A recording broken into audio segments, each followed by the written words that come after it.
A pivotal point for civil rights. September 9th, 1963, Dr. Sonnie Hereford walked his 6-year-old son to Fifth Avenue School. It marked the beginning of integration for the Huntsville School District and every school in Alabama. And this was a scene 50 years later. That's Dr. Sonnie Hereford of Huntsville walking with his son, Sonnie Hereford IV, along Governor's Drive this morning.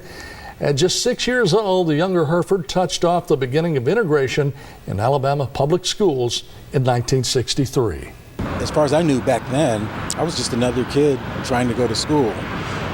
But now I certainly appreciate the significance. And on this milestone day here in Huntsville's history, a new civil rights exhibit was unveiled at the downtown public library. WHNT News 19's David Wood takes you to the ceremony that honored those who were pioneers in Huntsville, inspiring courage in generations to come. State, city, and education leaders gathered to commemorate the exhibit called On the Front Lines of History, Huntsville and the Civil Rights Movement. When Sonnie and David, when y'all started your steps 50 years ago, you started steps towards equality. The exhibit, designed by several Calhoun Community College history instructors, traces Huntsville's role as the first publicly integrated school system in the state and honors all 4 families who showed courage in times of resistance and historic upheaval. The dedication was not only a time for celebration, but one of recommitment. Today, our board president and our superintendent are committed to the actions taken on that day, which are to ensure every student gets an excellent education.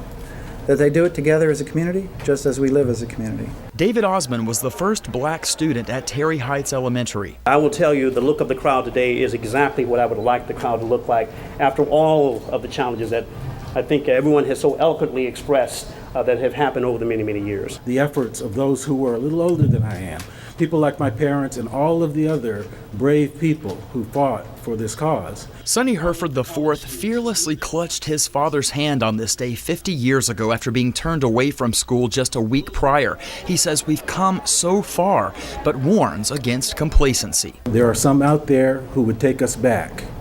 There are some out there who would take us in a backward direction. And they don't all wear white robes. Some of them wear black robes. In Huntsville, David Wood, WHNT News 19.